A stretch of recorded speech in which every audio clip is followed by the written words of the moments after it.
talking about Topgolf and the phenomenon that created, and you also talked about technology. As golf moves indoors with technology, more accurate of your slice or your whatever you're doing, and the club that's the actual indoor club that's built around indoor golf, is that cannibalizing from playing outdoors? So that's spreading like wildfire, and we haven't come up with the right term for them, but in Korea they call them golf cafes, and these are places, and they have over 5,000 in South Korea, where they're more, in South Korea than there are Starbucks, and these are the places where there might be 5 to 10 simulators, food and beverage. Some of these folks don't even have food and beverage. You get a key fob, and you go let yourself in and play, have fun on the simulators. Over 2,000 locations in America have popped up in the last 5 years. And that, to me, right now, it's satisfying the golfer. It's scratching the itch for the golfer that wants to go on a rainy day or just wants an hour-long experience, and they can play Pebble Beach on the screen. And we talked about this 6 years ago as this might be coming. There was one in Columbia that had just shown up. Today in Charleston, there are probably 10 locations in Charleston. And it's complementary at this point. It's not cannibalizing necessarily, because you can't replace the outdoor experience. There's nothing like being outside and playing golf. This can become a feeder ground for people because we're having capacity issues at public golf courses. The tee sheets are full. So where are people going to play golf now or in the coming years? These simulator places are less embarrassing because nobody's really watching you. You're not worried about what are the rules here, what's the culture, do I have to have my hat on forward or backward here? It's much more egalitarian, and I love it. Yeah. Okay.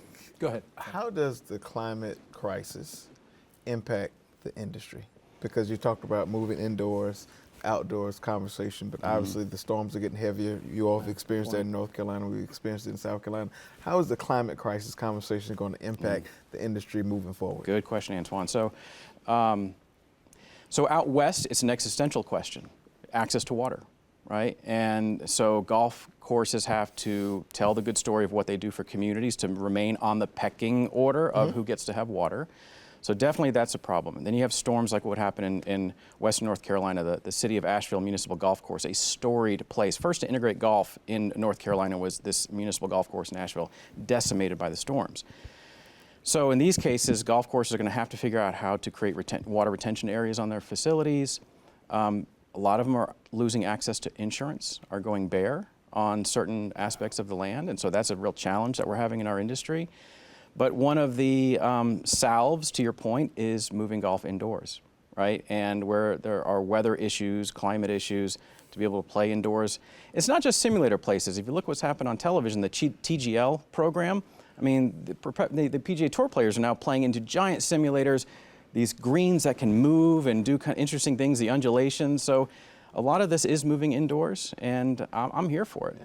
Is it going to start feeling more like putt-putt, though? Like at some point when you're making... Don't knock the putt-putt industry. I got you. But No, Aaron, the windmill appear? Oh, yeah, no, there are, they've taken that and injected steroids into the old putt-putt thing. There's Pop Stroke, and I mean, Tiger Woods is an investor in this company. So this is, what do you do on a Friday night? Let's go to Pop Stroke. And that's where it is these lighted, amazing, souped-up putting places. So yes, it's happening. It's not